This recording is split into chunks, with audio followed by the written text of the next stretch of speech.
Well, hey everyone. So I wanted to kind of give you a kind of the quick and dirty representation of primitive data types before we go into a lot of detail. We're going to go into a ton of detail about primitive data types. We're going to learn all kinds of stuff from what the primitive data types are, their ranges, the best practices, and we're going to learn a lot about things called wrapper classes, a scanner, more tricks with System.out.printf. We're going to learn a ton of stuff, even a lot of stuff that's not necessarily in the what you'll learn in this lesson.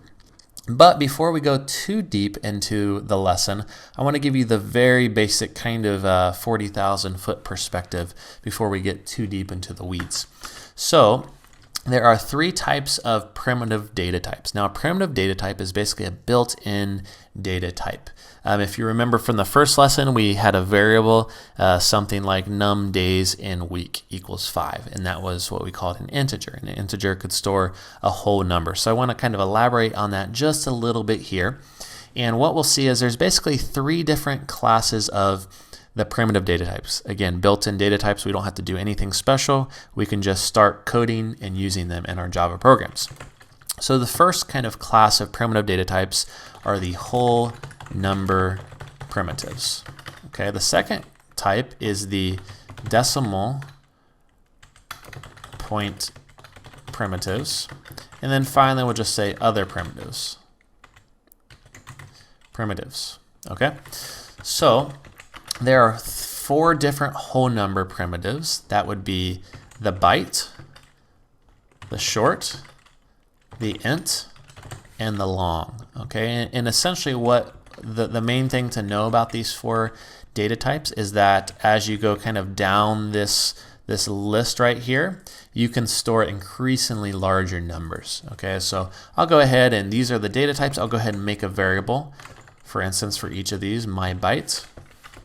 I'll call this variable my short, call this one my int, and I'll call this one my long.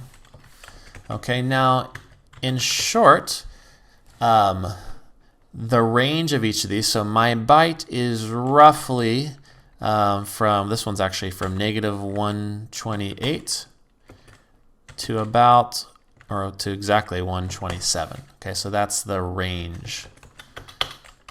We'll do something like this. Okay, that's the range of values, numbers you can represent with a byte. With a short, it gets bigger. It's roughly -32,000 to +32,000. Go ahead and put a positive sign here to be clear. With an integer, it's roughly -2 billion to roughly +2 billion. And with the long, it's roughly, I have to make sure I get my number system right, but I believe it's roughly -9, I think it's quintillion to roughly +9 quintillion. Okay, so you can basically see the range of values. Again, in the later lessons, we're going to really dive down deep into why these particular ranges, what makes these particular primitives different. Why does this one store only 128, -128 to 127? Why does this one store from -32 to +32,000, and so on and so forth?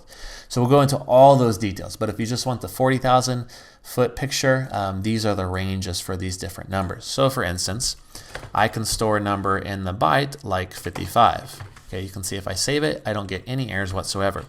However, if I try to store the number 555, you'll see it'll give me an error. And it tells me something like a type mismatch. It's basically saying, hey, this looks like an integer because you're saving the number 555. That's not in the range of a byte, but it's in the range of an integer, clearly. It's in the range of a short as well, but it kind of defaults to an integer. So, so I can't store a number outside of the range if I'm just trying to declare a new variable. I also can't store a number like 3.1. Okay, because these four primitives only store whole numbers. So you'll see as soon as I do that, it basically says, hey, this is some other. It's trying to convert it from what's called a double to a byte. And what we'll see in just a second is a double is one of the data types that has a decimal point to it. Okay, so let's go ahead and we'll kind of just see these ranges here in action just very quickly. All right, so here if I do something like 32,000, you'll see that that is fine, but if I change it to 33,000, you get an error now. We're now out of range. Okay, same for integer. Let's say that I do something like 2 billion. Just make sure I get the zeros right. So that looks like 2 billion if I delete the spaces. Okay, so that number is just fine, but now if I go ahead and I change that to 3 billion, you'll see that we are now out of range. So I'll keep that at 2 billion. Okay, so now 9 quintillion. Okay, so negative to positive 9 quintillion. Okay, so let's go ahead and give that a try. So we'll say equals, so let's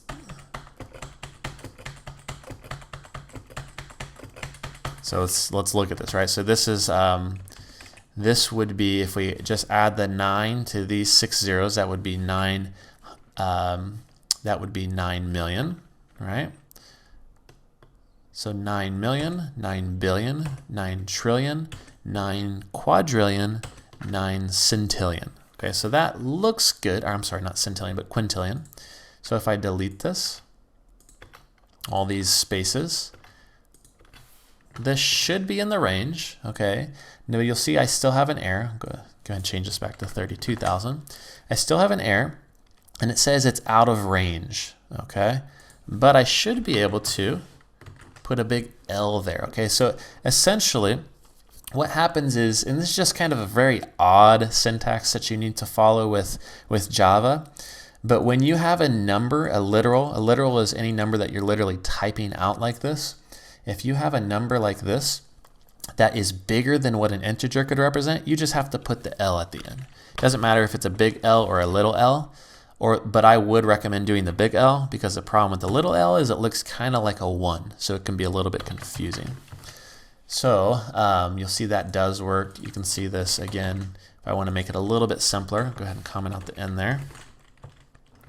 Okay, so this is 2 billion, which is within the range of an integer. You'll see when I change it to 3 billion, I now get that error because that's bigger than an integer. But if I say, oh, I really meant that this was a long, then I can indeed save that, that 3 billion into the long. So those are the 4 whole number data types. Now we need to look at the decimal point data types. So there's 2 of those. There's float. So we'll create a float called myFloat. And we'll create a double, myDouble. Okay. So, and these numbers are useful in that for the float and the double, we can store a number like 3.14.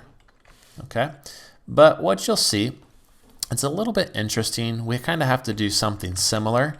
I don't really know why they did this in Java, but again, I can't just say 3.14. I have to say 3.14 with an F or a capital F, lowercase or capital F, doesn't matter.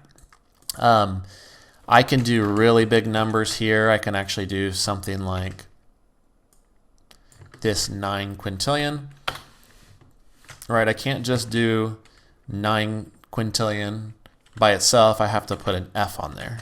Okay, and what you'll see is I can even go, if I were to come up here now and do 9 quintillion, no problem. If I add another 0, you'll see now I'm out of range. However, with the float, if I add another 0, I am no longer, I'm not actually out of range. So the float can store much bigger numbers. We'll get all into the range as we get into the further lessons. Same thing for the double. So for the double, let's do this again. I think for the double, basically have to do the same thing. Okay, so anytime you're doing a really big number like that, you need to have that F there. Okay, one nice thing about the double though is I don't actually have to do the F for a number like 3.14, right? So if I want to change this number right here to equal 3.14, again, I have to do that capital F for the float. So typically for decimal point numbers, we almost always use doubles. Doubles can store much larger values than floats can, and can store more precision than a float can in terms of decimal points, something like that, right? Again, we'll go down into the weeds and talk about what the difference is between my float and my double in a later video.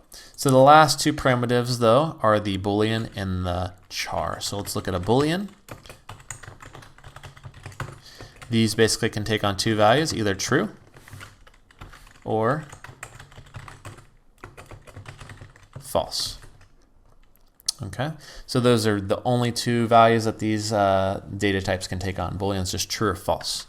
So the last data type is called a char, which is short for character. So my char is what we'll call this.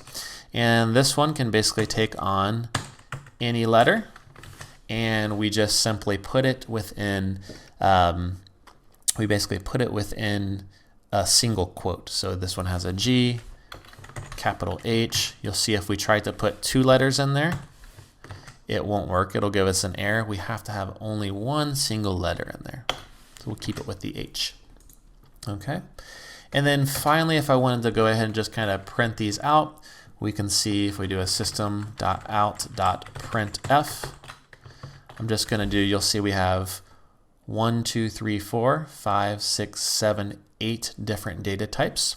So I'm literally just going to kind of do this very quickly. I'm going to print out each one of these, right? So %s, it's 3, 4, 5, 6, 7, 8 different data types. So let's just see, and we'll close that up with a quote, and then we'll just see how all these print out. So my byte, my short, my int, my long, my float, my double, my Boolean, my char. So let's go ahead and run that, and then we can see all those different numbers. So there was the byte, the short, the int, the long, the float, the double, the Boolean, and the char. Okay, so we will go into much more detail in the subsequent lessons about how these different data types, especially the whole numbers, use binary to encode these numbers. Basically all these numbers are saved as a bunch of zeros and ones, so we'll go into that in detail.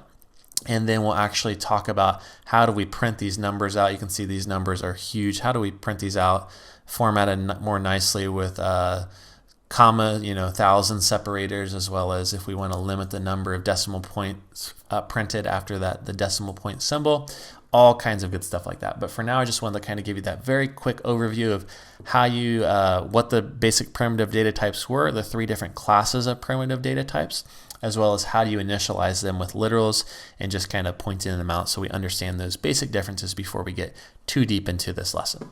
All right, thanks.